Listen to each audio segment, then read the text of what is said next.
Peace, everyone. Welcome. We're live and direct. Today, we present to you the Exodus from the racial constructive paradigm to national free status. So we're gonna start off by analyzing the part of the Montepani versus the Commonwealth of Virginia case. The Montepani Mattaponi tribe versus the Commonwealth of Virginia.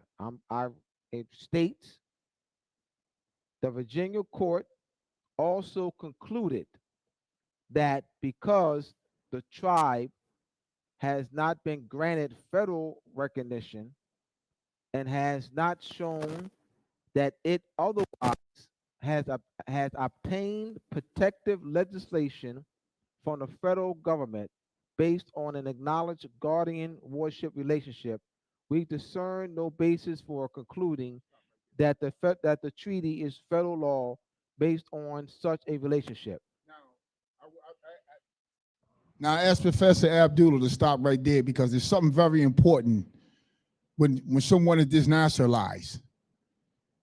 When someone's stealing your birthright, this is called birthright theft in language. See, I'm going here because Professor Abdullah is right. See, language is a way of stripping you of sovereignty and your birthright. And if a people cannot see that or contest or protest against that to straighten that out as a government body, then they lost their sovereignty. Here it say, on an acknowledgement, guardian warship relationship. Now let me explain what this means. The guardian warship relationship is not with the United States. So I want you to know this. The United States is usurping that status. They want to be like the crown, statutory crown. That is a status that belongs to the crowns. When the crowns decided that they could not beat the Moors in war, they decided a new plan in the universities, the colleges. After learning from the Moors and see how the Moors linguistics was able to create children languages. The Albions and the Amalgamated Moors came up with a system to strip the Moors out of their territorial estates in a different part of the earth. How was this done? Through language. Yes, it was done through language. The Europeans, when they first started, excuse me, Professor, when they first started, is this good time here? Am I standing here is good? When they first started, it started with status, started legislative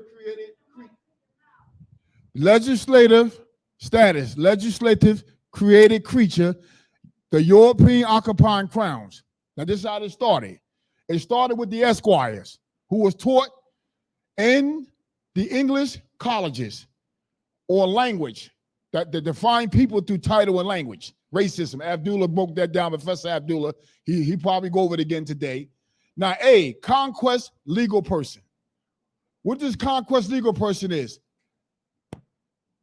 Negro. Yes, the word Negro was coined before Indian, and Indian was coined before Mexican. These are conquest legal persons. You see here. These are people that, what I just read, fall under the guardianship, wardship of the crown. They became British, French, Spanish, Portuguese, Spanish, French, British national subjects. Now, before this happened, let me bring this up. Before this happened, the Moors conquered their kinsmen in their own land. When the Moors conquered their kinsmen in their own land, the Moors didn't regard them as Negro, Indians, and Mexicans. They regard them as Moor subjects. See, nobody is looking back to the truth to validate what's going on. We got to look in the history of these old conventions and treaties and information that the European powers, when the Europe occupying crowns, including the Pope, when he sent the esquires here to do business with the Moors. They had to find a way to conquer the Moors. They couldn't beat them in war. So you could clap your hands on that. The Moors are strong. So the only way to beat the Moors is go to the ones that was already occupied by their kinsmen in their own land. So the Moors conquered their brothers, sister tribes, put them in conquest, and then they became Moor subjects.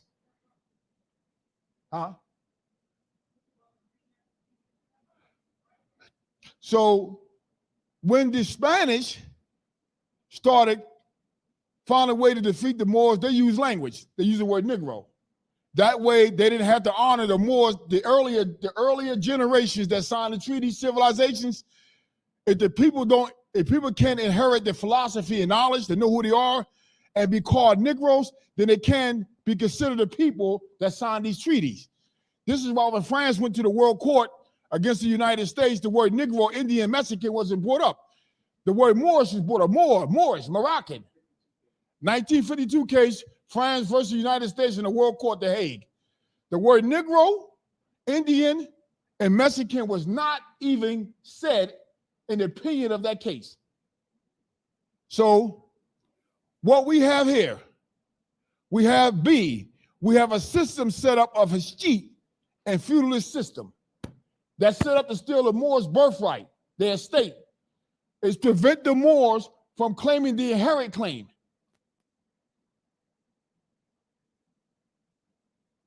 It prevents the Moors from claiming their inheritance because the Moors treaties and the covenants use the word Moor, Moroccan, Moorish. It doesn't use Negro, doesn't use Indian, doesn't use Mexico. These are conquest legal persons created through legislative as a legislative creature of the law by the European occupying crowns. These are conquest legal persons. Remember that. Negro, Indian, and Mexican. Now, why is a Negro a conquest legal person? Well, the French, that's a French word. That's taking a Moor out of his legal description, out of his cultural identity. And even though the Negro, through consequentity, is more consequentity, but the culture, political identity changed now. He's not being called what the previous generations that signed the treaty call himself. That's a birthright theft. That's killing your birthright. Indian, British subject, French subject, Spanish subject, Portuguese subject, Irish subject. Why? Because the language is not the language that's in the treaties. Our ancestors made it clear. Under 1744 Convention Treaty, Lancaster, the Moors came down to straighten out the matter. And in that convention of 1744, the Lancaster Treaty, it made clear that Indians are considered as a separate conquest legal person. The Five Nations is in the treaty as the Five Nations, what Professor Abdul will read later on. And you will see, and Indian nations. What are you talking about? These are the conquest legal persons that signed treaties with England and allow England to call them Indians, not Moors. But the Moors came down, the elders, the lords, sent down the elders, the jurisconsultants, the deputies to clear up the matter. And the matter was that the people you call Indians as a conquest legal person first is a Moor that was conquered by his brother tribe, the Moors, and that he's a Moor subject. So language, Mexican come next. Here the word Mexican coined by the Spanish, the Spaniards. You see what's going on here? As long as you claim these conquest legal persons, you cannot be protected by the Moorish treaties. When you go to the embassy, the crown has something called the Aboriginal Affairs that deal with Indians. They have what you call a bureau that deal with Indians, also Moors. Negro, when it's used, is in the same category as the Indian. and the Mexican. Now the word Moors is supreme. It's supreme over all this. Why? Because when in 1952, when France made a claim that it had the most favored nation clause over the United States, that's a claim that the allodian title holders, blood pedigree, consanguinity people signed a treaty with them first. And that the United States sovereignty first had an obligation to the crowns. Now somebody said, well, I thought the Moors. No, it was the crowns. I'm gonna tell you why. They had a revoke against their parent, the crown, their mother. They wasn't a separate nation that's going to war against another nation. That was an in-house war, civil war. Therefore, they still had obligations, liabilities, and restrictions to the crown. Whatever treaty they made before they got permission, any treaty they entered into without getting permission from the crown, by law is de facto. By culture is de facto. Somebody said, well, they signed a treaty with the Moors back in 17-something, and they signed a treaty in 1778. The Lenape gave them asylum and amnesty as a friend and acknowledged them as a government. De facto. They was de facto. This is why somebody said, why did they go back to the crown in 1783? I'm showing you why. They went back to the mother. They went back to their mother. Without the mother, you have no standing to even enter into a treaty. I looked at this. You want to be called the United States of North America. That means you want to use the colony names. That's a franchise. You're a corporation. You're not a country. Nations don't give up franchise to and create countries. To create corporations that have the same functions as if a government de jure. Yes. So we have to look at what's around us. Please look around us. Why is everyone else claiming an inherent claim to something of old? And we're not doing that. We have to be educated. We have to be educated, because we're never educated, because we was, and we control the school system, they would never stole our birthright through language. We were teaching the proper grammar, the proper etymology, epistemology, how one used knowledge, that came in, and the linguistics professors would have did right by us, because they would be of us. Moors consanguinity with a culture, political identity.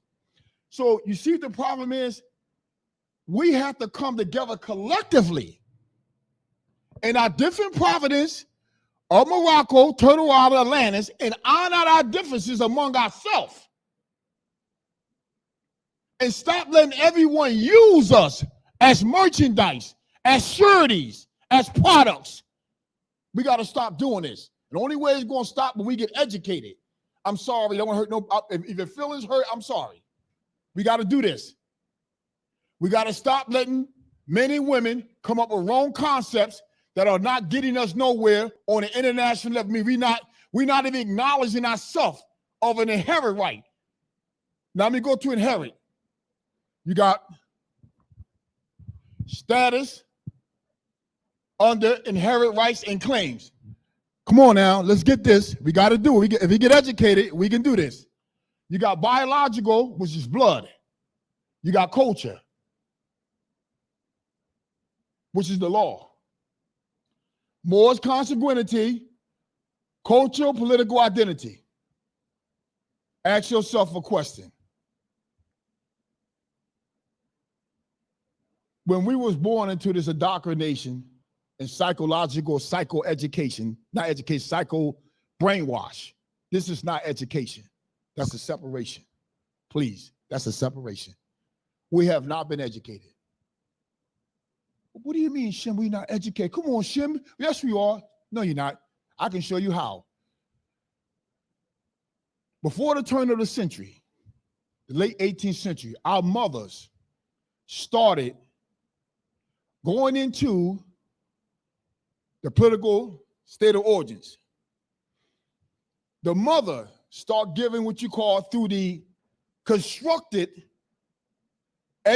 education system and her surroundings and her territory, she was under fear and coerced, under duress and threats, which made her, when she had a child, she had to look for protection.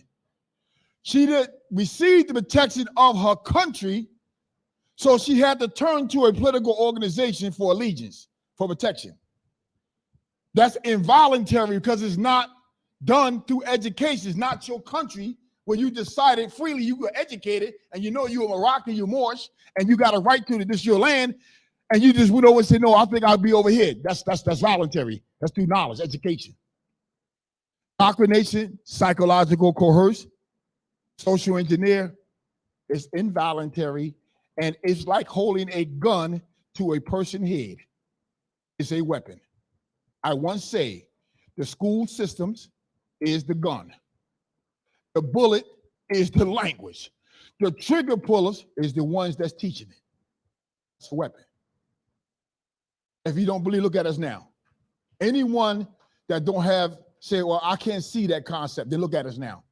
While we're demonstrating to imply and express actions, doing things that we're doing, voting for them, going into the courts, filing documents to be argued out, to settle out disputes, while we call the police when it's a danger to our house.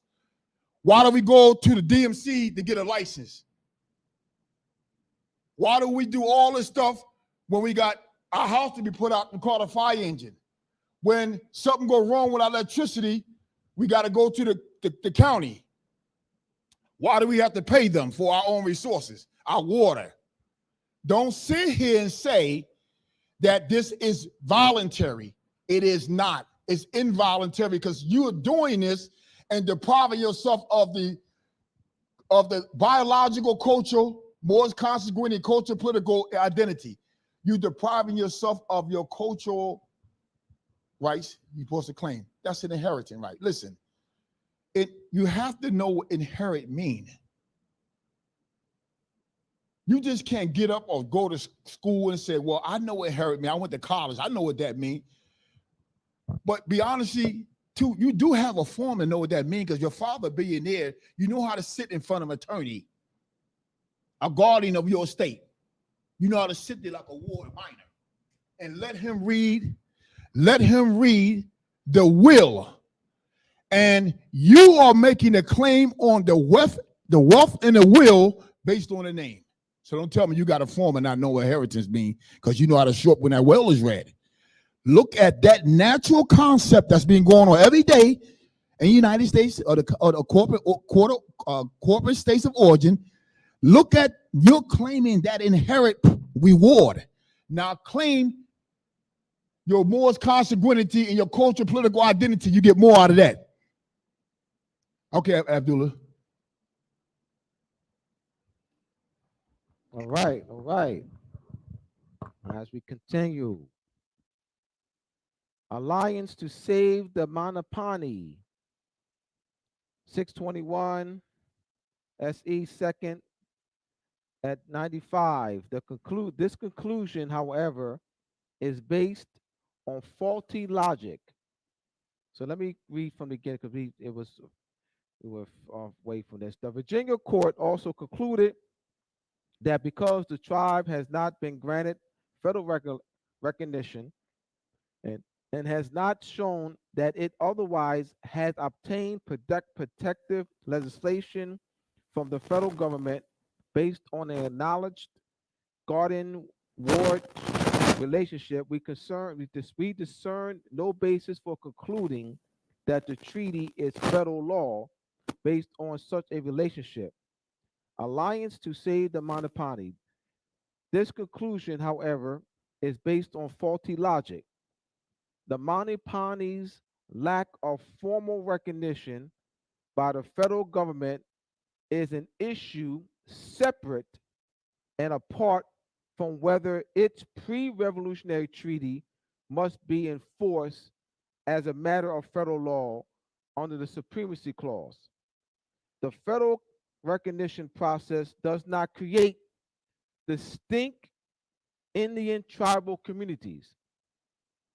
Read this again. The federal recognition process does not create distinct Indian tribal communities. Rather, a tribe that has federal recognition has simply had its status as a separate political body confirmed and is entitled to various federal benefits as a result. See example, United States versus Wheeler, 4035 US 13, 313, 322, pages 322 to 323, 1978.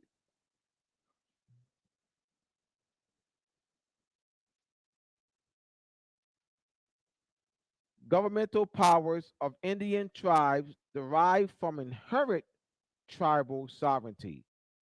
Read this again. Governmental powers of Indian tribes derive from inherent tribal sovereignty, not delegation from federal government. U.S. United States versus Laura, Lara, 541 U.S. 193, 199, year 2004. Same. Talton versus Mayors, Talton versus Mayors, Mayes, 163 U.S. 376, 385, 384, 1896. Quote, powers of local self-government enjoyed by the Cherokee Nation existed prior to the Constitution. Prior powers of local self-government enjoyed by the Cherokee Nation existed prior to the Constitution. Read it once more. One more again. Powers of local self-government enjoyed by the Cherokee Nation existed prior to the Constitution. They are not federal powers arising from and created by the Constitution of the United States. Now, Professor, can I ask you, Professor? I want to ask you a question. No, Professor. ask me the question. Yes, Professor, I want to ask a question. But there are Moors out there teaching that we are, quote, the Constitution is co-equal with us. They are saying that the Constitution, what we relied on for, we co-equal. I mean, we're partial with them. We impartial with them. We together. And that the Constitution is the supreme law of the land. Yes. Can you So iterate on this statement here and based on? All right. So let's read it again, and then let's go into it. Powers of local self-government enjoyed by the Cherokee Nation, meaning that sovereign power existed before the formation of the Constitution, before the formation of any of the United States, before 1778, before 1776, before 1775, 1740, 1774, 1774, the Continental Congress, First Continental Congress, 1775, Second Continental Congress, 1776, Declaration of Independence. In 1778, the treaty between France and the United States, also the treaty between the Lenape Moors and the United States. Prior to that, the sovereign power existed. They are not federal powers arising from and created by the Constitution of the United States. All right.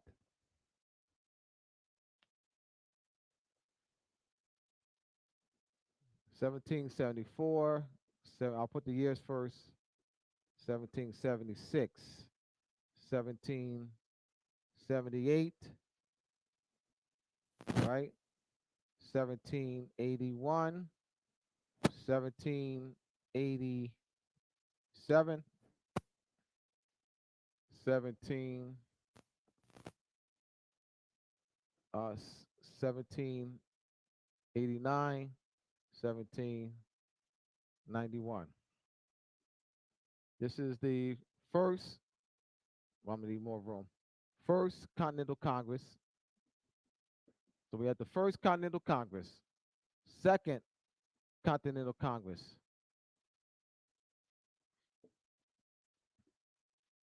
Declaration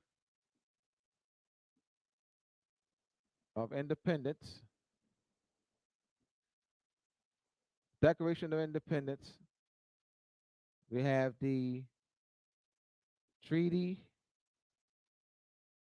between United States and Lenape Moors. Yes, let me finish this here.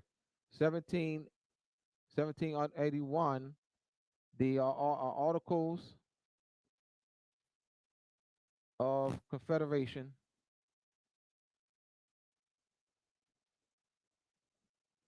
This is what they learn in school. All right. 1787, the Constitutional Convention. Constitutional Convention. Uh, all right. Well, 17. What? Go over there. Go over there, Sean. Over there. All right. 1789. This is the United States Constitution. Constitution in force. All right. Then you have 1791 Bill of Rights. All right. This is what's taught in school. This is what's taught in school. This is what's pushed in school. All right. These dates are pushed in school. These dates and then teaching about the formation of the United States. This is where they begin. If you were taking a civics class or the formation of the United States, they'll use this as a guide, as a model. They don't talk about the Moors. They don't talk about the Moors.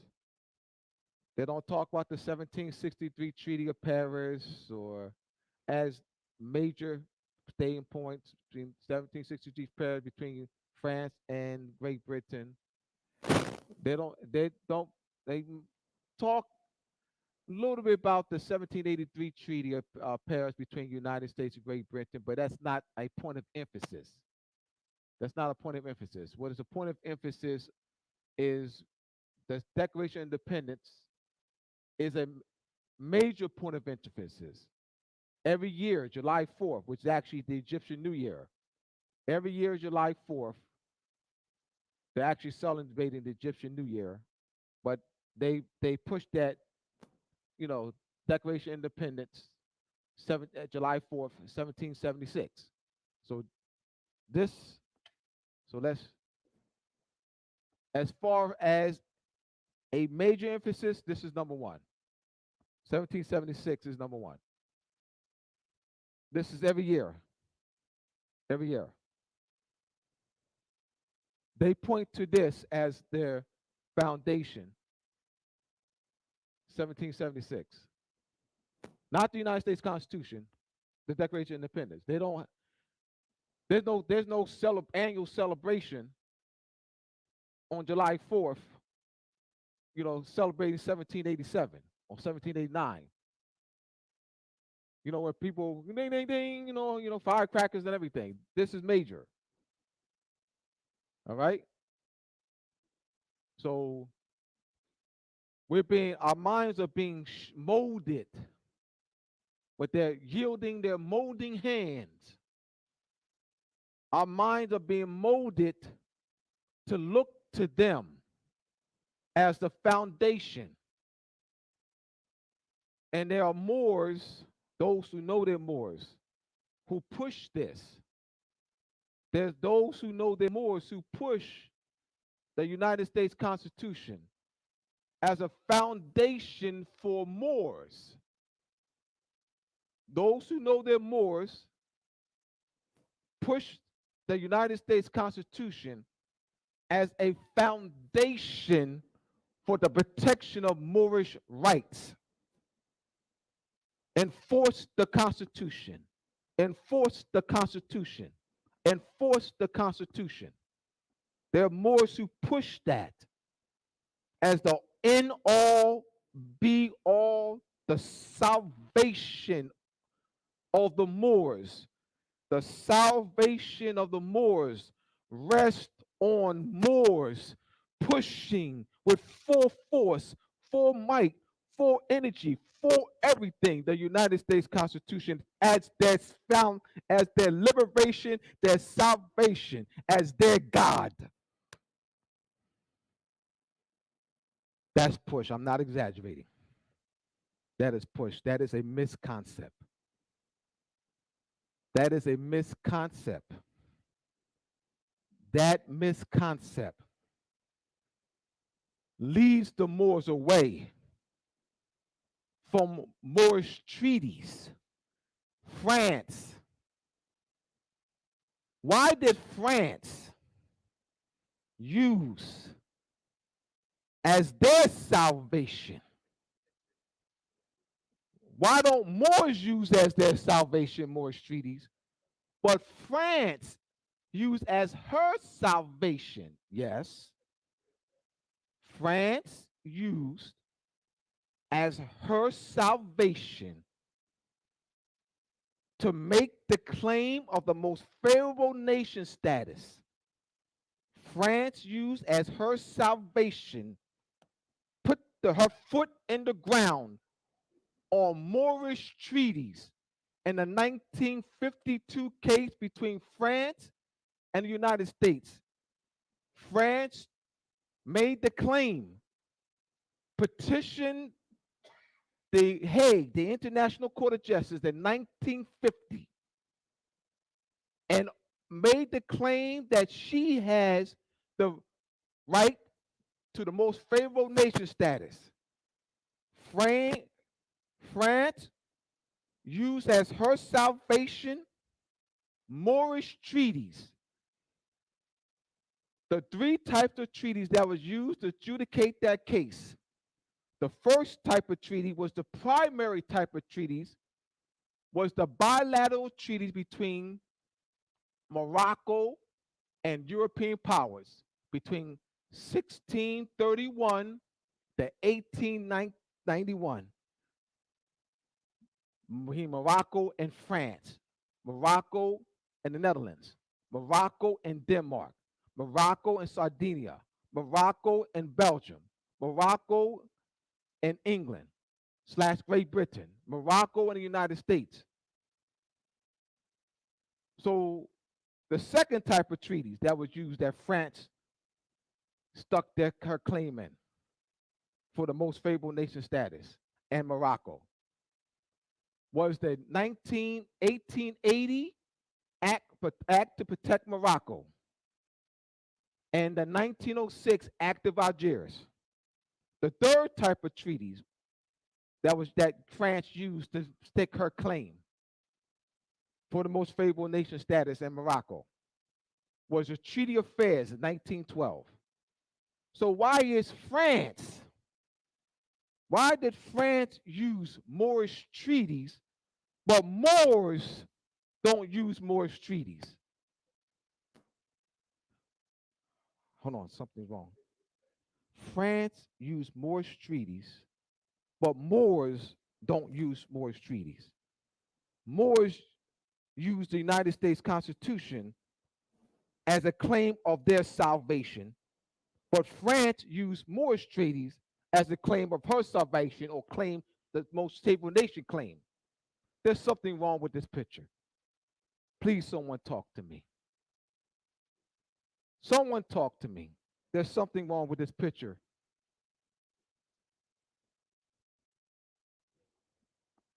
What did Ricky Mercado say? Lucy. All right. So we have to look back. Let's be like France. Let's be like France. Let's be like France, as France stuck her claim in Moorish treaties. Let's do the same thing. And I'm directing this way because France did that. France was awarded. France won the case, and as a result of France winning the case, Eisenhower Eisenhower did not close down any Moorish courts. Eisenhower had no authority to close down any Moorish consular court. As a result of United States losing that case in 1952 in the International Court of Justice, the United States Congress legislated, renounced through a legislative act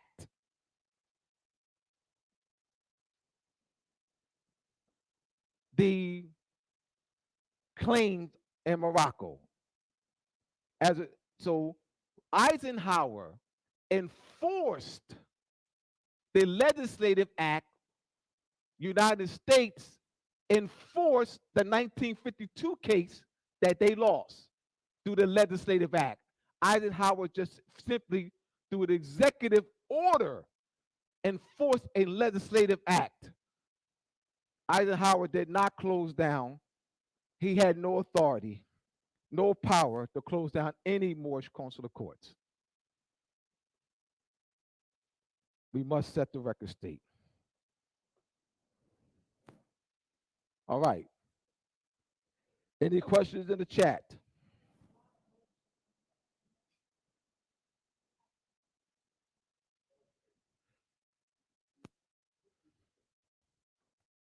She needs the mic.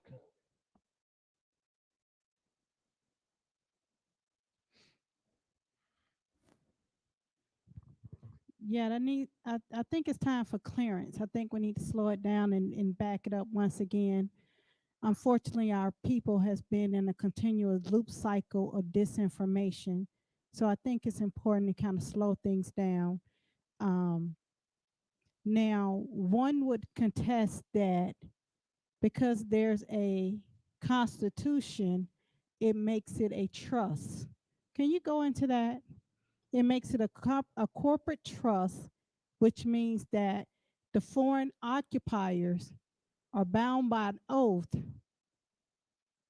to, I don't know, I guess protect the liberties of the Moors. But if that was so, why is there's warring still going on against the Moors? And why do the Moors still have problems? Now you have to you must look at this. Let's look at this in context. Let's look at it as a hypothesis statement. And hopefully it can pop some people penal gland to kind of look at another direction. If the United States Corporation, well, let's just do a scientific hypothesis statement. If the United States Corporation is a corporate trust on behalf of the Moors, why the Moorish flag is not being waved at the headquarters of where the corporate trust sit? Let's just do a hypothesis statement. That's one hypothesis statement we can look at. A second hypothesis statement we can look at. No, hold on. No. Let's talk. Yeah, let's. I want to put what he said. The United States. I want to put the claim. They make the claim. What's the claim? The claim is the Constitution is a corporate trust. United States Constitution, corporate trust for whom? I guess the Moors. If the Moors on here screaming, it's a trust for us. That the United States is a corporate. We just gonna make an assumption. If you're saying it's a corporate trust, I guess you feel you can stand on it. Can you have them and be more specific? They're saying it's a corporate trust for whom? Let's go back. I mean, saying it's a corporate trust. That's because that like we can't. It's like how do we respond to that when we not? Okay, here it is. Yes, corporate United States Constitution is the foundation for the indentured trust agreements of the colonizers. How does that relate to the Moors? Like that's why I said we're gonna have to slow this thing down. Right. So let's there he or she did not mention that how that relates to the Moors. Because that's the issue at hand. How does that relate to us? Because they remember they're responding to what I'm saying. They're responding to, they're listening to me and they're writing in the chat based on what I'm saying. So the comment was born out of reacting to what what I said.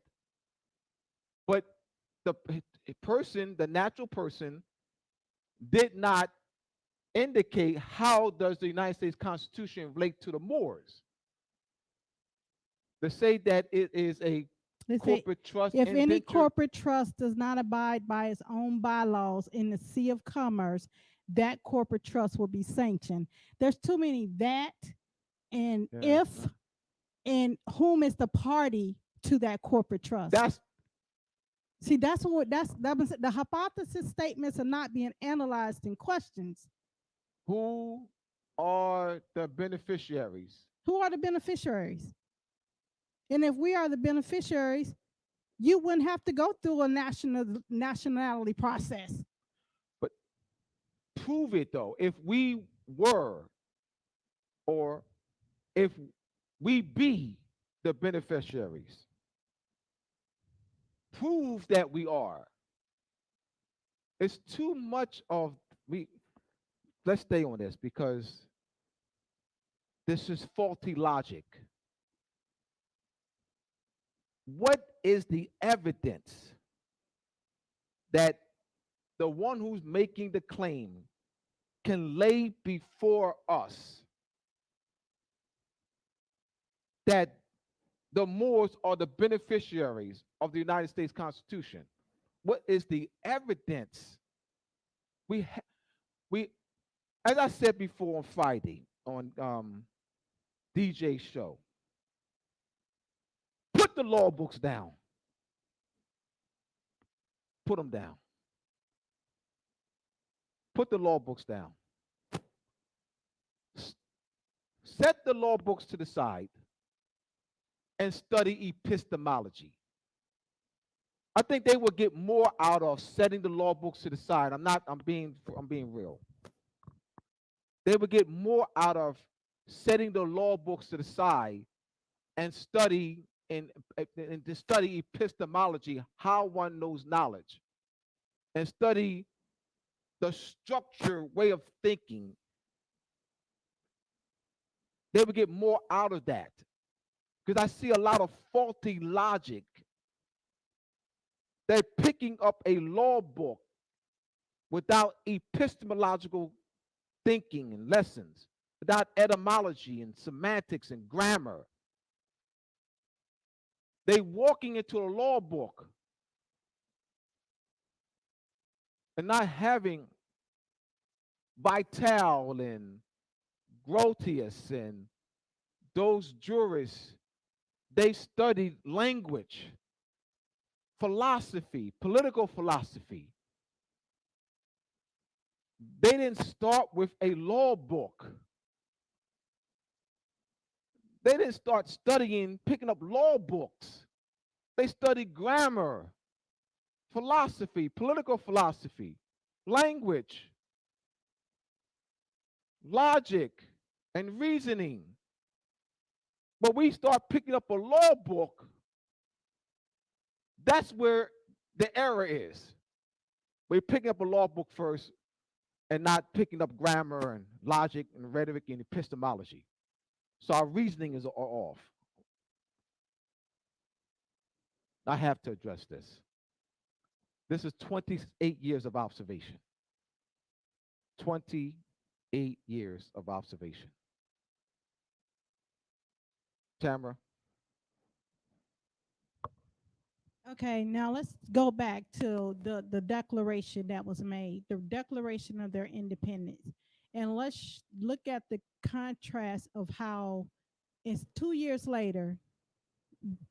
2 years later, they had to run to the sovereign of the land, the Lenape Nation, for a treaty.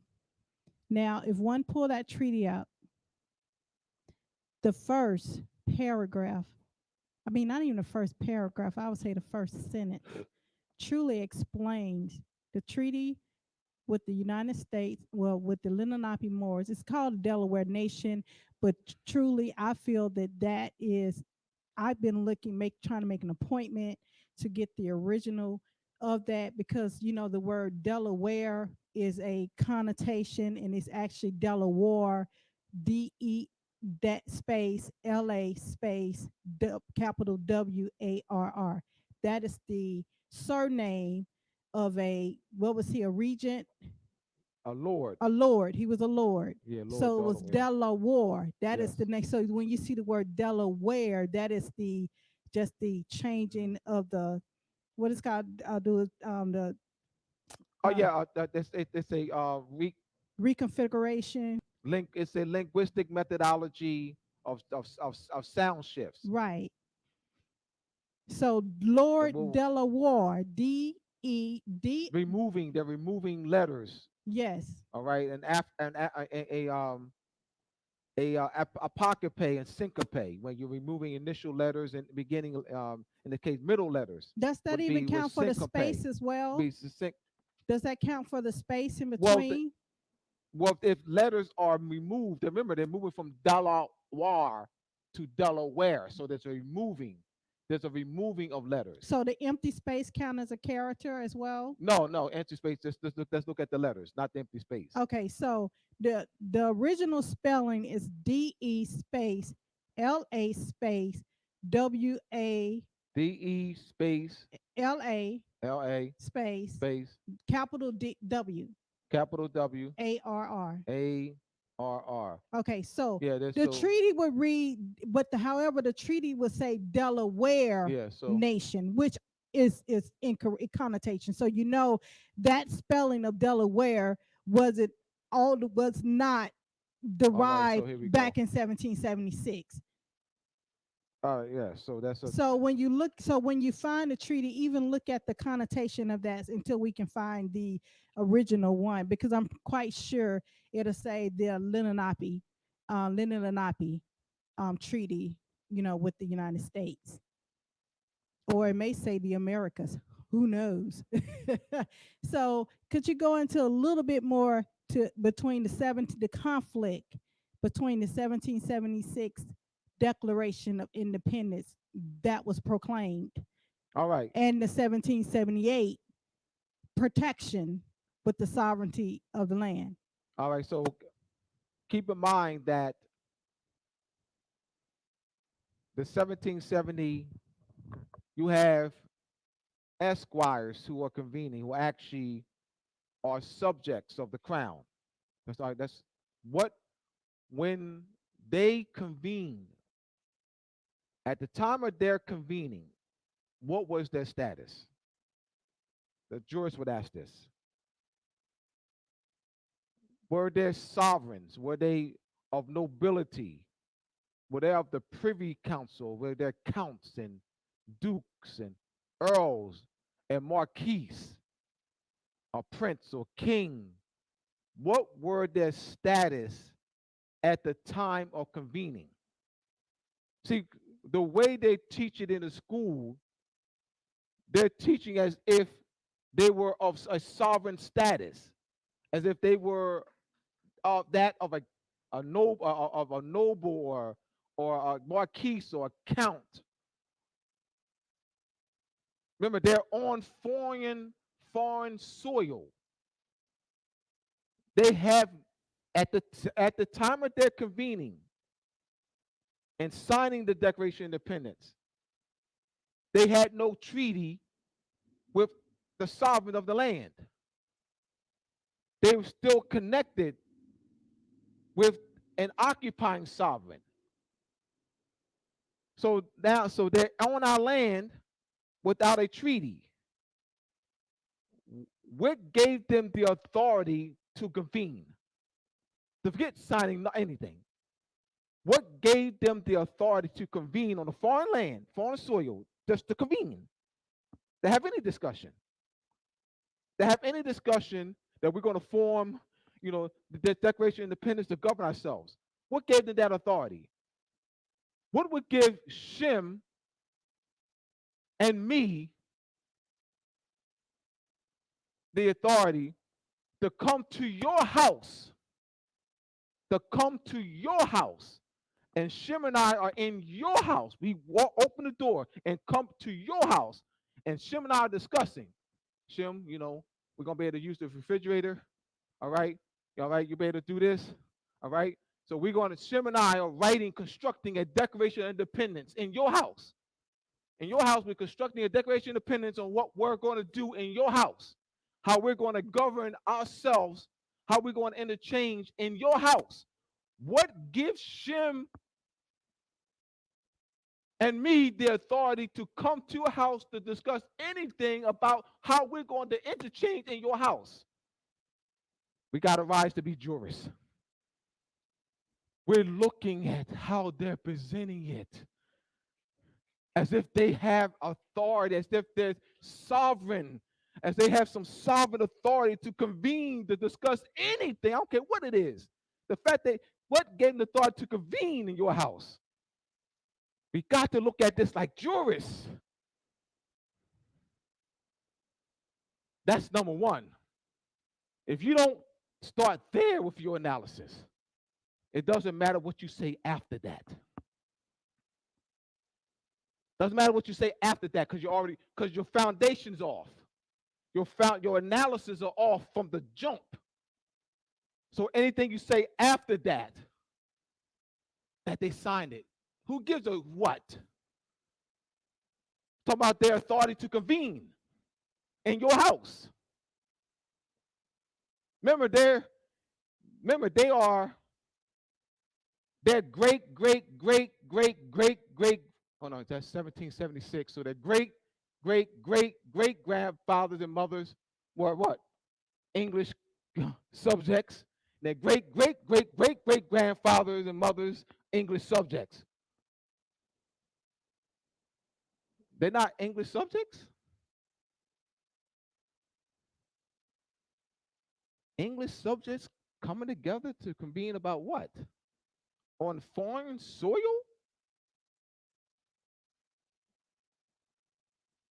All right. Ben Franklin. Here we go. Ben Franklin did go to the sovereigns. Ben Franklin did go to the sovereigns. The Haudenosaunee. Ben Franklin was instructed in the 1740s and 50s by the Haudenosaunee Confederation.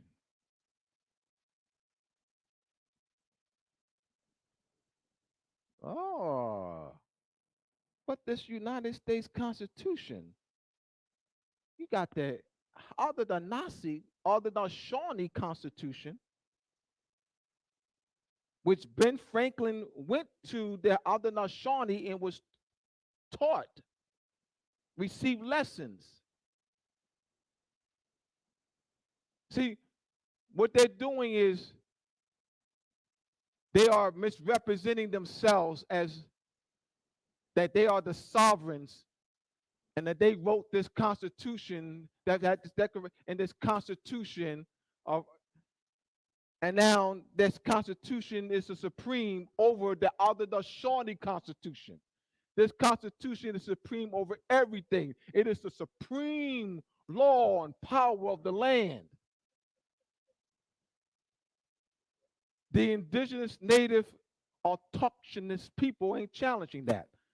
The indigenous, native, autochthonous people, those who know their Moors, are saying it is that. The indigenous, you have some of the indigenous, autochthonous, aboriginal, native people of the land are sanctioning that United States Constitution is the supreme law of the land. I'm challenging those indigenous, autochthonous, native, aboriginal Moors who make that claim. I'm challenging them. I'm not challenging Albions. I'm challenging those indigenous, autochthonous, aboriginal, native Moors who make the claim that the United States Constitution is supreme law of the land. I'm challenging their claim.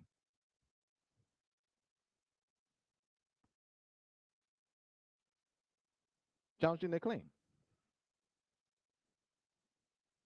All right, Tamara.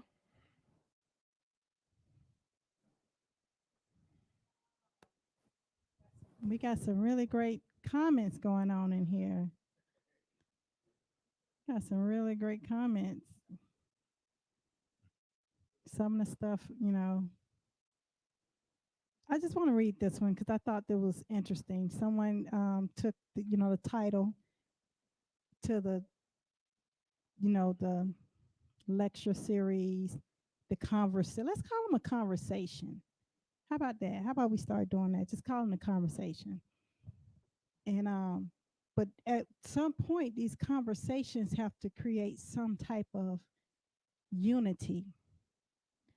We can't just everyone just can't keep going on all these different, because you got StreamYard or YouTube or Facebook and having your own little individual little cliques, but we're in the same fight. And it's like the same fight of pulling one another down. Let's get some clarity. Let's get some understanding before we put so much weight on the disconnect or what's disconnected here. Let's just, the first thing we should know, and that should be our mantra, is we're under occupation and usurpation. Can we all just agree on that?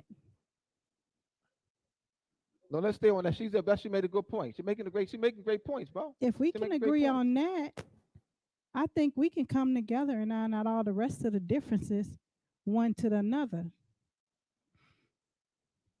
But I thought this was an interesting one because you spoke about language, because the topic was the exodus from the racial construct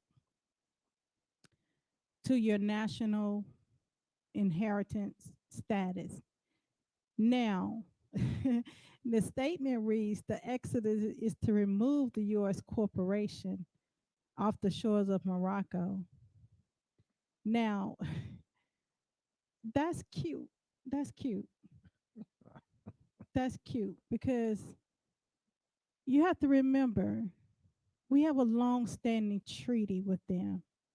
Our ancestors provided for that corporate body to exist on these shores. Now, in order to be able to stand up and have the conversation with that corporate body, they're operating exactly how they should want. They are operating in their body politics. That is their body politics society. But what we're failing to realize is that we have not united collectively to erect the Moorish Imperial Restoration Divan for to have these conversations. I'm just saying, just for those conversations to even take place, we must first do that. We must first unite, and to be able to get to the, and then after we unite, then we go to the point of just cogence, restoring ourselves back to the body of nations, so we can sit at the table and have these conversations regarding a breach of this, a breach of that. These conversations can't be had individually. So one thing that these conversations can be had on the individual basis with just one body politic usurping the entire sovereignty of all the other various Moorish body politics out there, that is out of the laws of international law. So that's not going to happen. But let's just start with the one thing let's just agree on one thing. We're on the usurpation and occupation. Let's agree on that we need unity. Let's stay there. And then we can deal with if there shall be a removal, because before a removal, there's some dues and tributes that is due. So let's not even look at that point, because we have to get our minds clear first about who we are and what we stand for and what we have to, put in back into the mud. We have to put the tree roots back into the earth. No, we don't have to take the MSTO over. The MSTA is its own political body politic. Okay? They are bodies assembly of Moors that have come together through the oath and doctrine of Noble Drew Ali to propagate the faith of Mohammedanism. They have a right to do that, just as you have a right to assemble and join together in your various Moorish provincial body politic. Draft your constitution, your moral conduct, or what you were here for. Vote for your different positions within that provincial ecclesiastical zone that you are to uh, operate in. Have your seal, have your flag, deposit that into the nation as a notification of this is your provincial ecclesiastical body politics. All the various body politics can come together, because first we have to come together one to another. So it's not about taking out any other Moorish body politic. They can assemble in their own moral conduct, just as you can we all can assemble in our own moral conduct.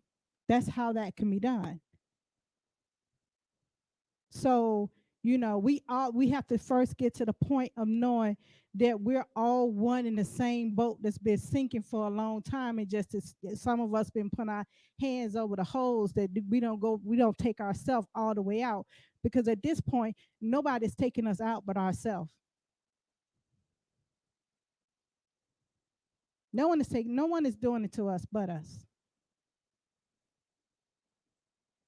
So I think we have to look at that. Let's look at, as Michael Jackson said, let's look at the man, humanity. Man is man and woman. Let's look at that man in the mirror. Let's look at ourselves first. What are we doing? We have to look at that. This is not an external problem. This is our problem. Just like our same ancestors got in the bed, they turned their back on their own nations and jumped in the bed with the foreign occupiers.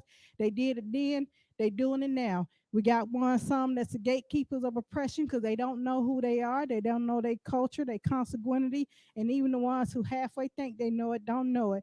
And the ones who do know it, they hide it from the from the other ones in its purity.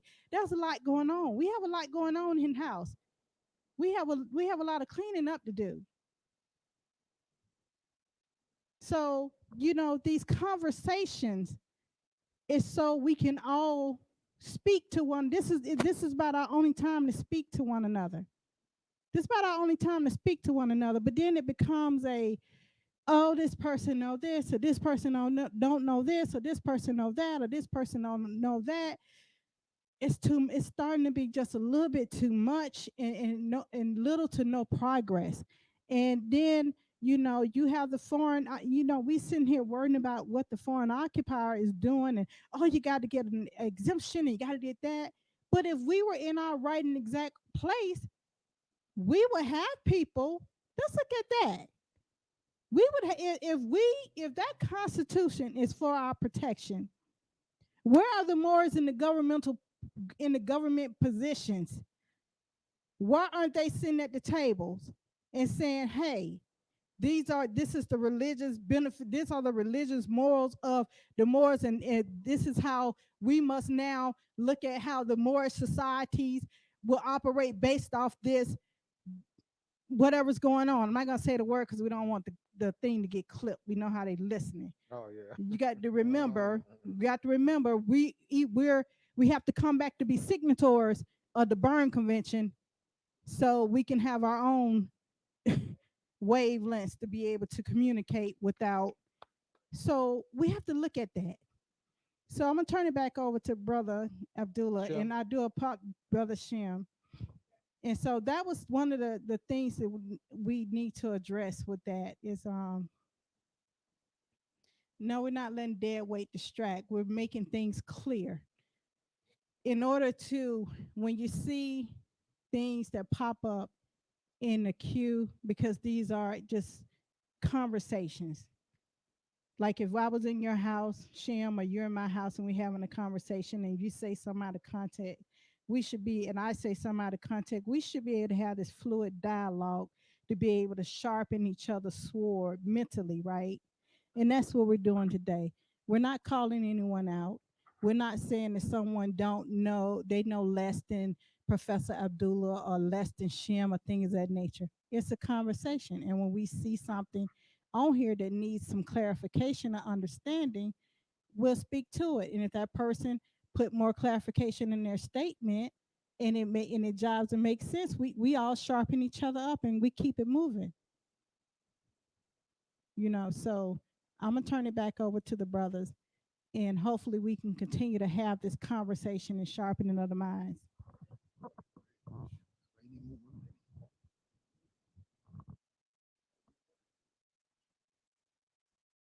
All right, get to the next.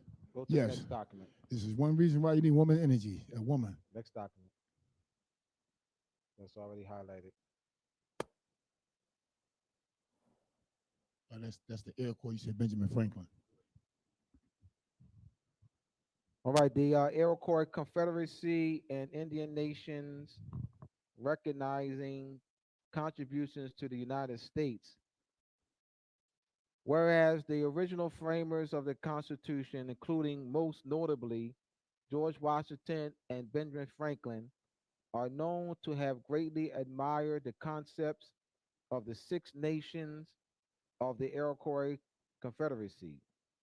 Whereas the Confederation of the original 13 colonies into one republic was influenced by the political system developed by the Iroquois Confederacy, as were many of the democratic principles which were incorporated into the Constitution itself.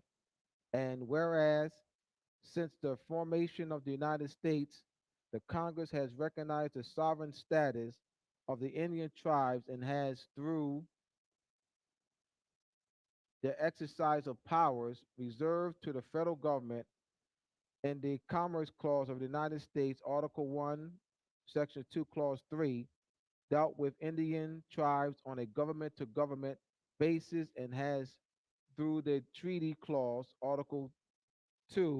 Section Article 2, Section 2, Clause 2, enter into 370 treaties with Indian tribal nations, whereas from the first treaty entered into with an Indian nation, the treaty with the Delaware Indians on September 17, 1778, the Congress has assumed a trust responsibility and obligation to Indian tribes and their members, whereas the trust responsibility calls for Congress to exercise the utmost good faith in dealing with Indians as provided for in the Northwest Ordinance. Let me stop there. Hold on.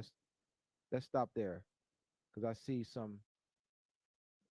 Let's go back. Whereas from the first treaty entered into with an Indian nation, the treaty with the Delaware and the Indians on September 17, 1778, the Congress has assumed a trust responsibility and obligation to the Indian tribes and their members. Stop there. The language in the treaty doesn't read that. There's the treaty, that treaty, 1778, September 17, 1778. There's no language in the treaty that delegates the United States as trustees, gives the trustee responsibility. See? See, someone would have just read this.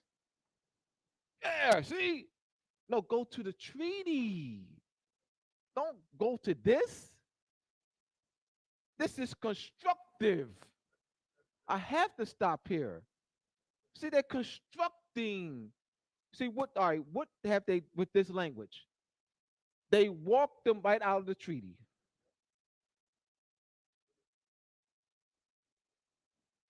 The treaty doesn't read that. There's no clause in the treaty. In fact, in the treaty, there should be what? A deputy in Congress. Where's that at? Where's the deputy at in Congress? See? This is constructive. Shem, you want to add to this? Yeah, thank you, Professor. I mean, hey, when you read a document, jurors can see this. Abdullah Bay see this, that You know, first of all, you have two types of when you say that the Lenape Nation, they call it Delaware Nation. The Delaware is a name given to them when they took away through language their Moor status. Lenape is a Moor. A Delaware is an Indian. That's why I said Delaware Indian. What is a Delaware Indian?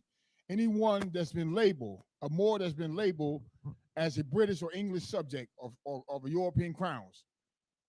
This is why they use the word, they took out the word Moor and put the word Indian there. Why they put it there? They're still in the birthright. They're still in your inheritance. Now let me get to this other document. Professor Abdullah read that. Let me get to the other document. Excuse me for a minute. Let me see. Where the other document at? Give me a few minutes. Let me get it. Hold on. It's not there. It's here. Okay. Let me see that.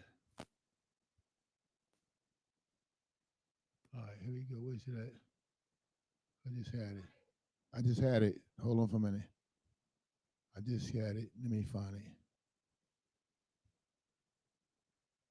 Give me a few minutes and I got it here. I think it's here.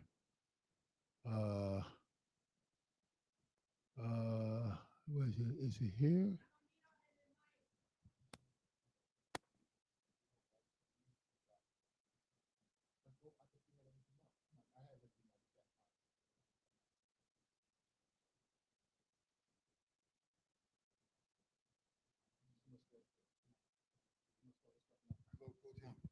Here's the next document we're dealing with, the 1744 treaty called the Lancaster Treaty. And in this treaty, they're making a claim for about territory coming out of the ground. They're using the territory claim here.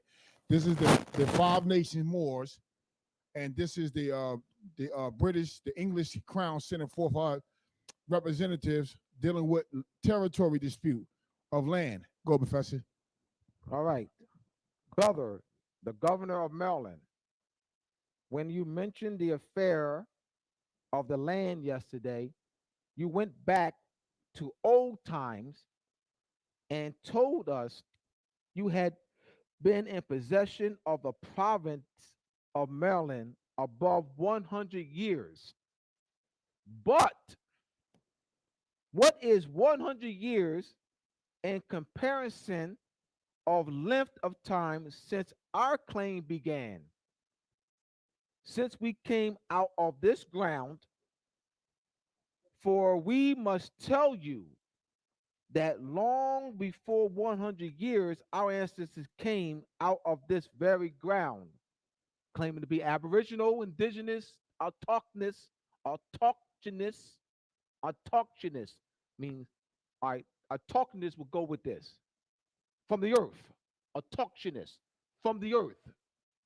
So autochthonous is the proper word for their claim. They're making an autochthonous claim. Years are what? Since we came out of this ground, for we must tell you that long before 100 years, our ancestors came out of this very ground, and their children have remained here ever since. You came out of the ground in York in a country that beyond the seas, there you may have a just claim. But here, you must allow to be your elder brother and the lands to belong to us long before you knew anything of them. It is true that above 100 years ago, the, that came here in a ship and brought with them several goods such as owls, knives, hatchets, guns, and many other particulars which they gave us. And when they came and when they had taught us how to use their things, and we saw what sort of people they were, we were so well pleased with them that we tied their ship to the bushes on the shore, and afterwards, liking them still better the longer they stayed, they stayed with us, and thinking the bushes too slender, we removed the rope and tied it to the trees, and as the tree will liable be blown down by high winds and to decay of themselves, we from the affection we bore them gave again removed the rope and tied it to a strong and blank rock. Here the interpreter said, they mentioned the Osido count, and not content with this, for its further security, we removed the rope to the big mountain. Here the interpreter says they mean the Anandago country, and there we tied it very fast and rode wampum about it. And to make it still more secure, we stood upon the wampum and sat down upon it to defend it and to prevent any hurt coming to it, and did our best endeavors that it might remain uninjured forever. Doing all this, the newcomers, the Dutch, they acknowledge our rights to the land and us from time to time to grant them parts of our country and to enter into league and covenant with us and to become one people. This is important. We United States Constitution, the supreme law of the land. Moors are There's those who know the Moors are staking their destiny, their protection of their rights. Like, this is before this. This is 1744. And in this convention, they're making an autochthonous. When they say out of the earth, autochthonous is the proper word, not aboriginal, because aboriginal means descendants from the ancient inhabitants of the land. But autochthonous means from the earth. It's a more, a solid, they're making a tie to the earth, to the land. Yeah, joint claim. So the joint claim means joint, the word direct.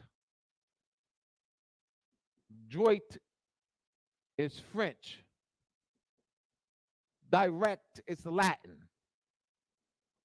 So joint, coming from the Latin direct, the root word for direct is R-E-C-T, which is a form of R-I-G-H-T, right. Right means straight. Straight. How does right relate to the word straight? I'll tell you. In Hecapata,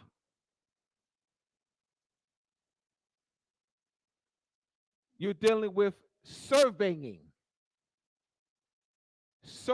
land and marking boundaries. So right, R-I-G-H-T, is a surveying word. That's the original application, a surveying word. How does it tie to right today? It does. Here we go.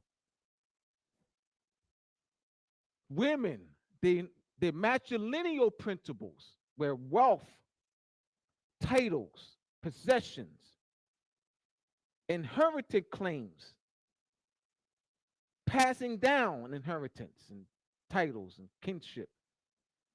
It's passed down to the mother line. So we talk about the boundaries, jurisdiction, and land boundaries and land markings. The word title, the etymology of word title, refers to mark, a marking. So title and right are related, and that in this etymology refers to boundary markings. See what etymology does?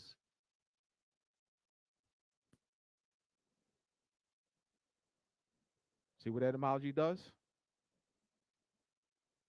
So what they do with constructive language is remove you further and further away from the original intent. So what they're doing is constructing an artificial boundary for words, meaning that you can't have any reasoning, any discussions, any decisions, any opinions outside of this constructed boundary for right, for title. Then with surveying, possess land, tying to the woman. So they're making, so this is tied to autochthonous land. They're making a land claim. This is land claims. Status under inheritance, rights, and claims. Biological culture. All right. Biological culture. Biological. All right. Bio life.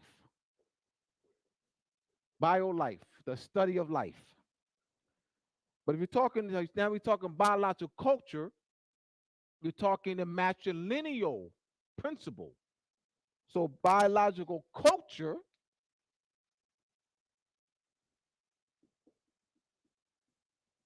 is the matrilineal, ancient matrilineal system where the sovereignty, the original ancient concept of sovereignty is this matrilineal.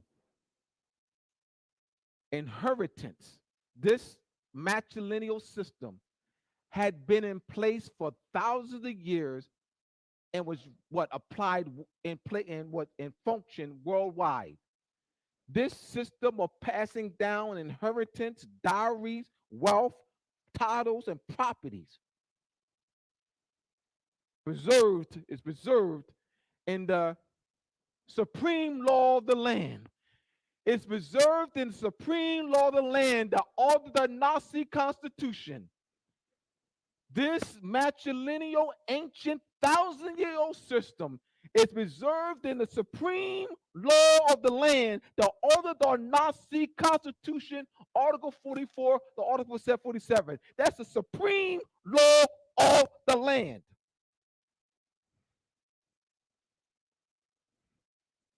What's the problem, Abdullah? Those who know their Moors ain't been pushing that as the supreme law of the land. Nowhere in the United States Constitution is the preservation of an ancient system, matrilineal system. It's not there.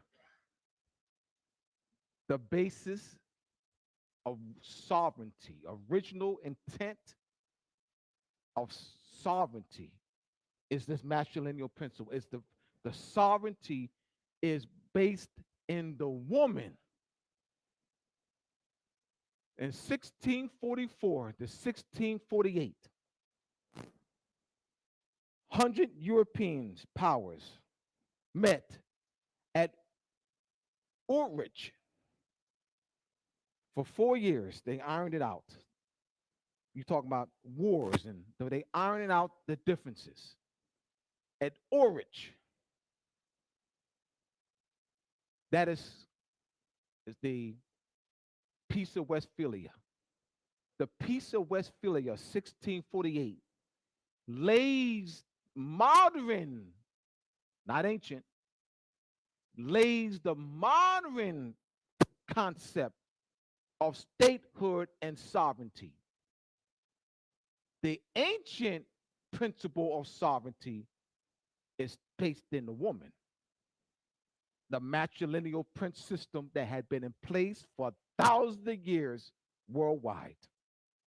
You got to go back. We got to go back. They're stripping us. So as long as we are boxed into their constructive language, you'll never go back. We must learn to walk in the minds of our ancestors. We're not walking in the minds of our ancestors. Our minds have been constructed. We're puppets. And the constructionists are puppeteers. Oxford,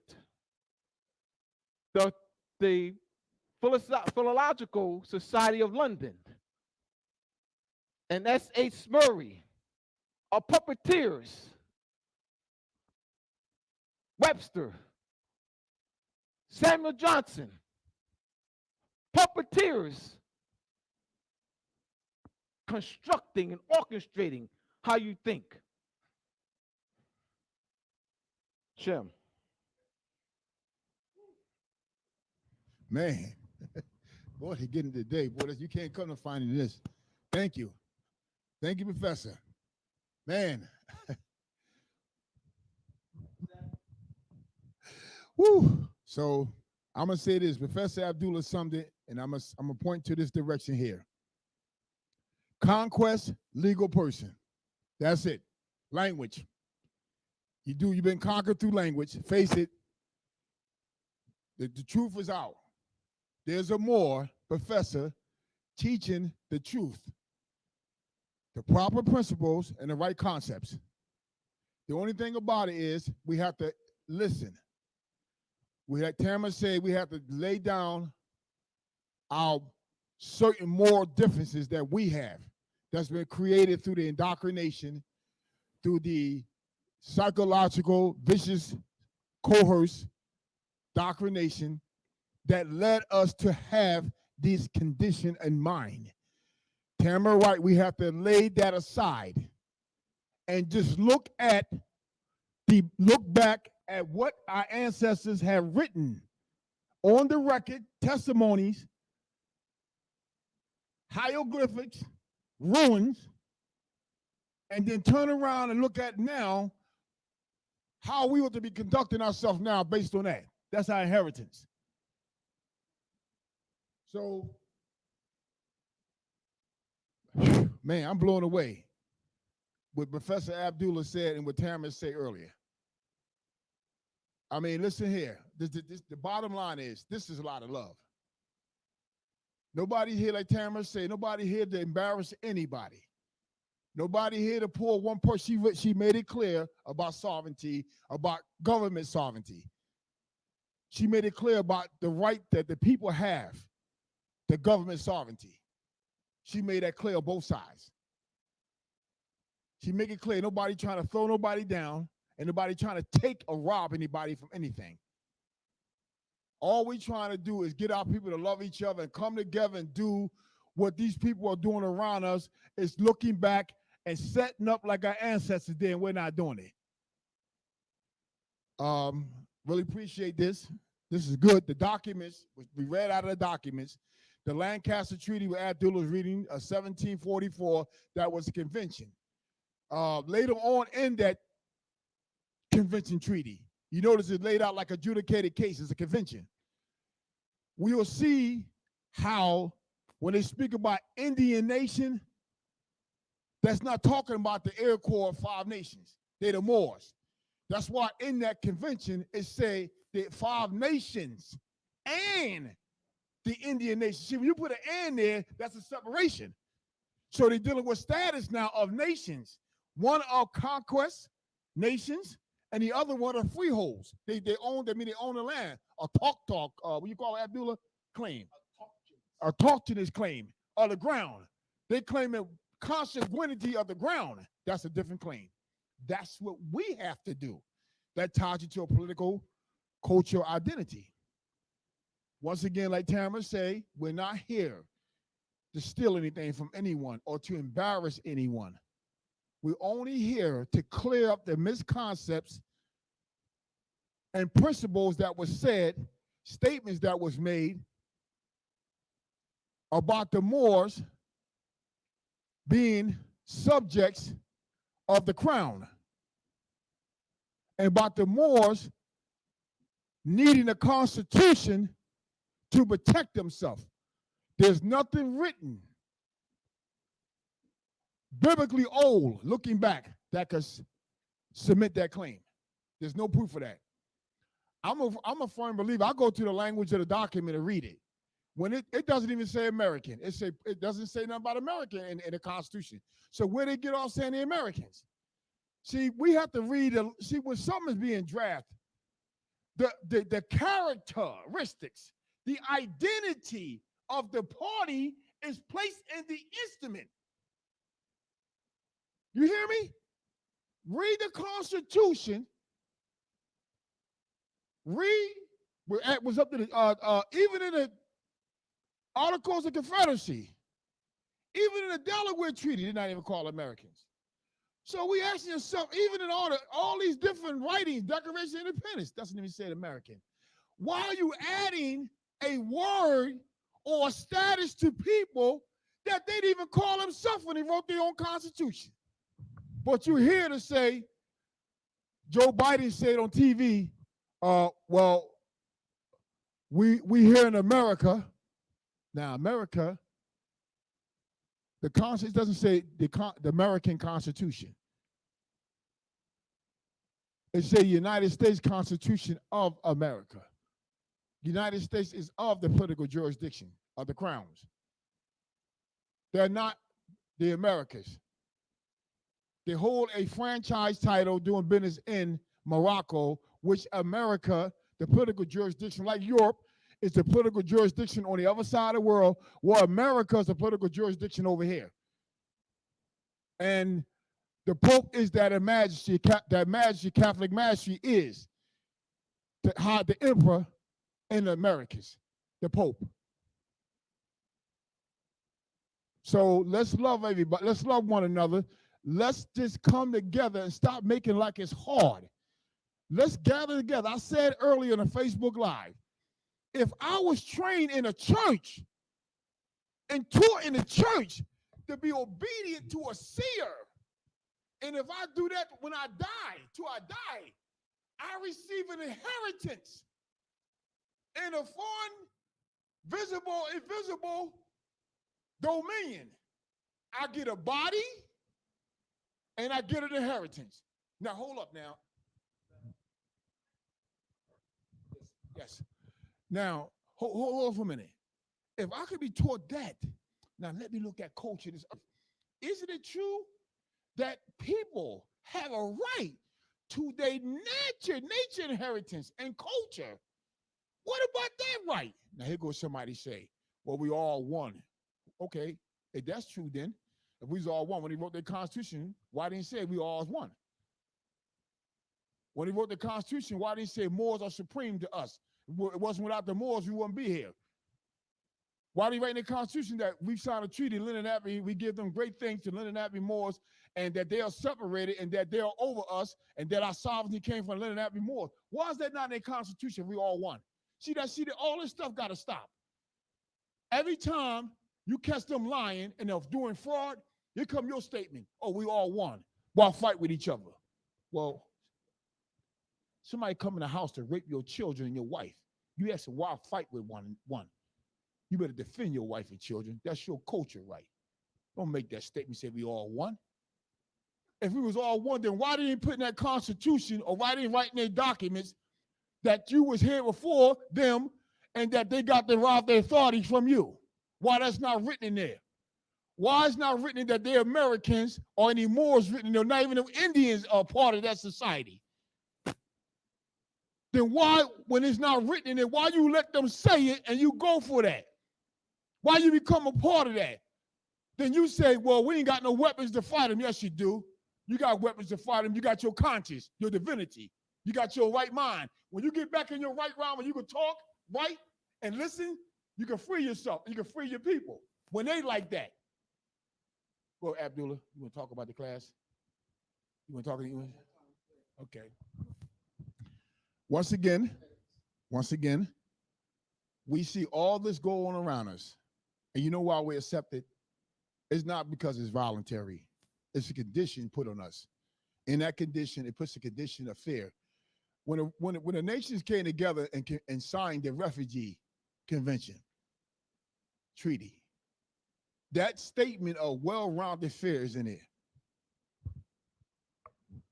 And it talks about religion, education. See, you're afraid. People are afraid to be educated. People are afraid to band together and say who they are and claim their culture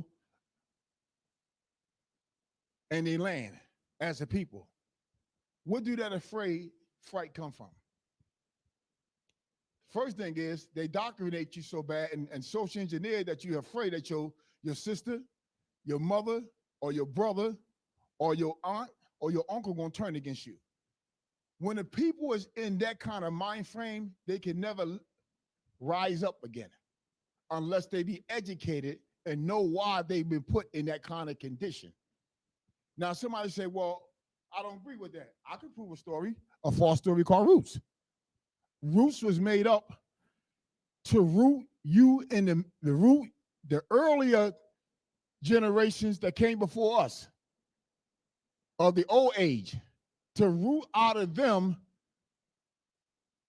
their knowledge of being a part of the land, of the people that sent or ancient ancestors as this land. So when they came up with that story, they was able to place it in the school, like Abdullah said, through language.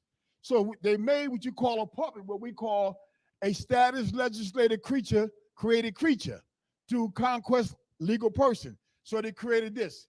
They turned around and said the Negro, but they didn't say the Indian. They didn't say the Mexico. They left the Latino out. They left the Puerto Rican out. But they had to get one person sunk into this, the Moor. Why? Because the Moor is the only one that can make a allodian title claim to the land.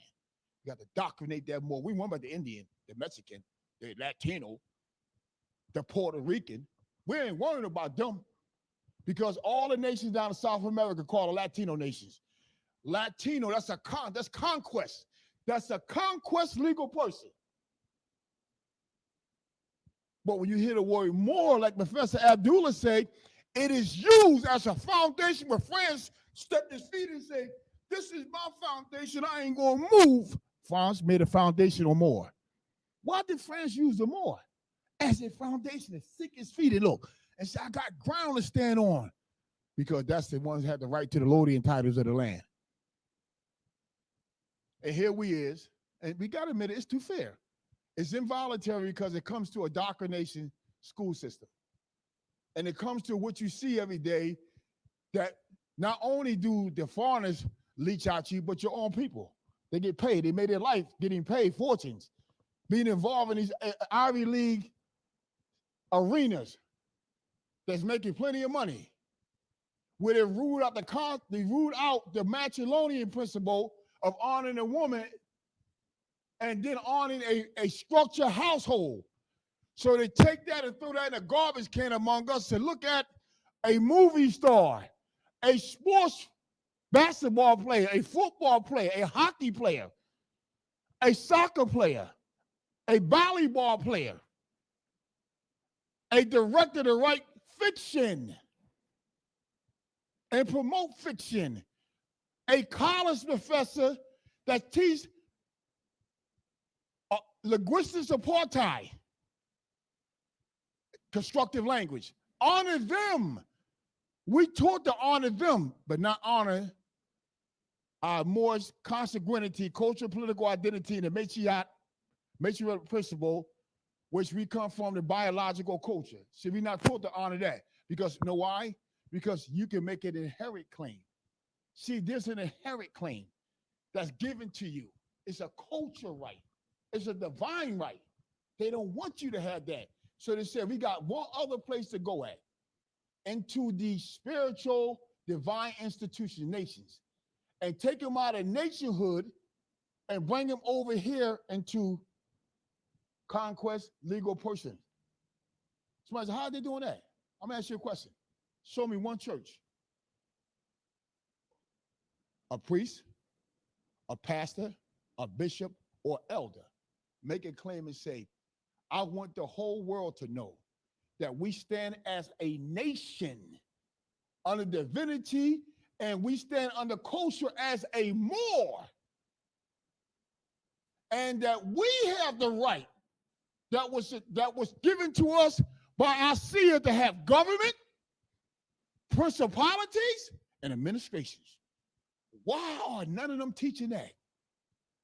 They've been psychological coerced. They've been raped. Excuse me for saying they've been raped. So what we get is a damaged party up there with a Bible, up there with a Quran, and not even teaching the true concepts out of them books. And remember, them books tie back to culture. Yes, they do. What do you mean, Shem? The Mennonites, the Amish, the Mormons are claiming to be sovereign nations under seers and don't want nothing to do with the state or United States or any system that's outside the what? Because remember, they teach the matriarch system too there too. The women teach. That's why they got their own schools. Go in their school, you see teaching, majority women. I dealt with them, I know. The women have the children. The women show the children stuff, teach them in the house, teaching them, train them, tutor them. What is the woman doing? She handing down the principles. Yes, she is the elder in her house. She's teaching. What's going on here? We get in the house, we marry a woman. You don't understand what that means. I rule my house. You don't even know what that means. If you don't honor something, principles laid down biblically to culture, you're not ruling your house. That's what ruling your house means, be obedient to the culture and what the seer said. So, Tamara, you anything you want to say, Tamara? Well, I'm glad to be here. I'm glad to be in a number. I love all of y'all. That's why me, Tamara, Abdullah, and other of us take our time to make sure we put curriculums together. We put things together so we can educate you. We don't want to control your mind. We just want you to look back to the true principles so you can validate and verify everything when you listen to it or you read it by seeing it. It's the only way you're going to take in anything is through listening and seeing. If you lose your eyesight, the hearing picks up for the eyesight. If you lose your hearing, your eyes can pick up what it can read. Now, God forbid, if you lose your eyesight and your hearing and your mouth just can talk, that don't mean nothing. So the Moors are in a condition what I see of the three monkeys. One got his hand over his mouth. The other one got his hands over his eyes. The other one got his hands on his ear. That means they can't speak, see, or hear. Three animals sitting there. One got his hands over his mouth. The other one got his hands on his ear. The other one hands on his eyes. What that mean? That mean can't speak, can't see, and can't hear. And a party that's in that condition mentally is in bad shape. When you can't speak, you can't hear, and you can't see. Go back and look at the three monkeys. We don't want to be like that. Thank you very much. Give it back over to Professor Abdullah. Okay. All right. Peace, everyone. The Academy of Providence is upcoming class in 2 weeks, September 25th. Public Administration and International Law. We'll spend about last 10 minutes talking about the course, upcoming course. I'm going to read the about our program. The 12-week contract law course will teach students governmental procedures dealing with diplomacy and international law. Secondly, students will be taught how justices and jurists weigh in on the facts and merits pertaining to treaties, acts, covenants, conventions, constitutions, and agreements affecting nations whenever they are disputes based on agreements or contracts signed between two or more nations. Finally, students will learn the principles, procedures, and remedies pursuant to international law and adjudication collateral estoppel. Enroll now. Go to UnitedRepublicOfMorocco.com and click on Academy of Providence. The course is a 12-week course. It'll be a course be on Saturdays from 12 p.m. to 4 p.m. Eastern Standard Time. Because the classes are recorded, you have an opportunity, should you have to work, to watch the class the next day or any time during the course of the week. Yours truly, Shim Malachi Bey and Abdullah Mosi Bey are the instructors for the course. Shim, you want to talk about the class? Yes. One of the things we didn't talk about during the Facebook Live we promoting the class was res judicata, collateral estoppel. Anytime the world court make a decision dealing with, in Morocco and what they call North America, Central America, dealing with territorial rights, treaty rights, no state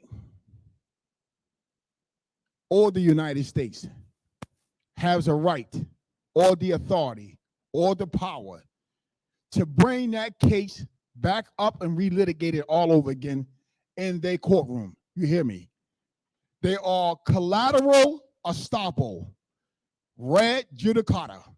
You cannot litigate something that's already final by a high tribunal. You are collaterally stopped from, you are collaterally estoppel from bringing any claim that arise that already been settled with that dispute.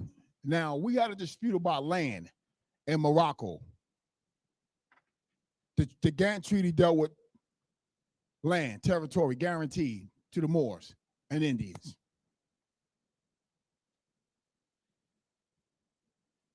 Administratively, we have to learn to come together and form a community in order to force that royal decision. Remember, the attorneys, the esquires are not trained to know this, but the American Bar Association deal with jurists because they deal with international law.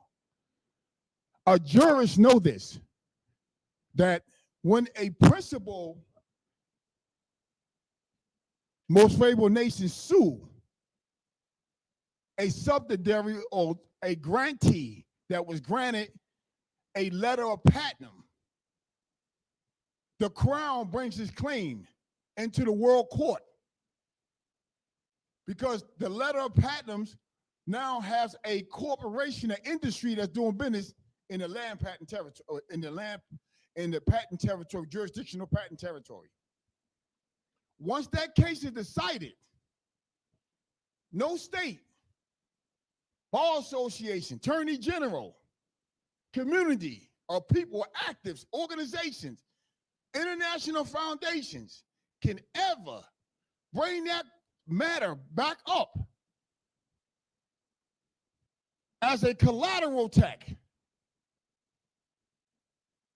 You're stopped. You're stoppable. You can't mean you prohibit from doing it. When something like that happens, you need a government to file a writ of prohibition. Prohibiting, blocking that, barring that.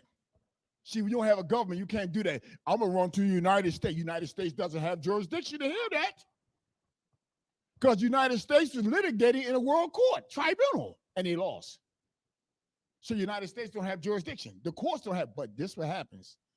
when you don't know law, culture, you don't know rights of treaties and agreements, and you're not considered as a people under Moorish consanguinity and political cultural identity.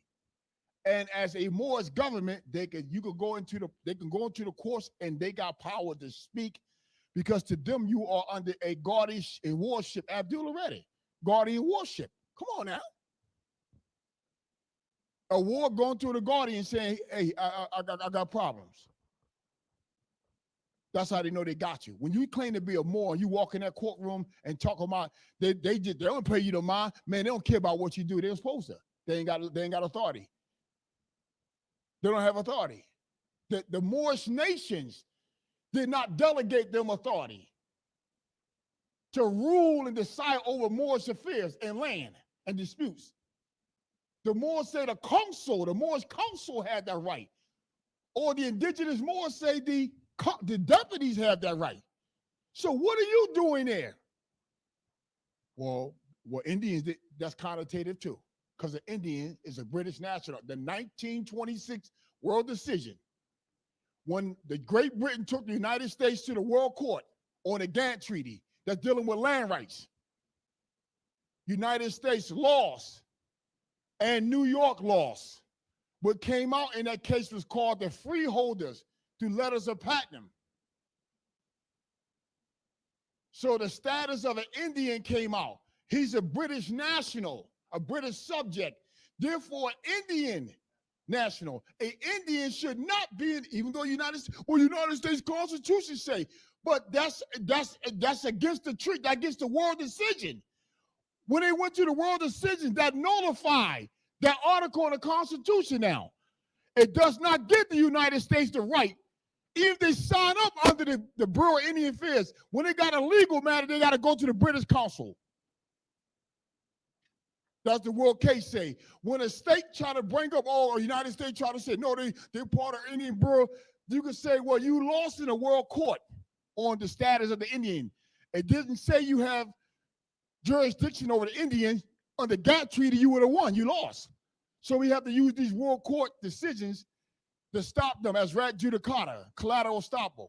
We have to stop them. Anything you want to add, Professor Abdullah? I'm writing on the board. I'm writing on the board that the Indian is a British national in international law. An Indian is a British national in international law pursuant to the 1926 case between United States and Great Britain. Great Britain on behalf of the Kaya Yuha, all right, Cayuga tribe, and they based on the Gantt Treaty, between United States and Great Britain, 1814. All right, so these are key. All right, so we want to thank you again, everyone. Trust to see you in house in 2 weeks. It'll be 15 days from today. That's September 25th at 12 p.m. Eastern Standard Time. That's public administration and international law. Go to UnitedRepublicOfMorocco.com and click on Academy of Providence. We offer 2 payment options, a payment option of full and 2 partial payments. We are extending the second partial payment. Should you choose the 2 partial payment options, you pay the first partial payment of $150. You would have, by the September 25th, you would have an additional 2 weeks after the class begins to pay the second partial payment. Once again, go to the UnitedRepublicOfMorocco.com and click on Academy of Providence. We thank you again for your comments, your criticisms, your thoughts, your interaction, your attention.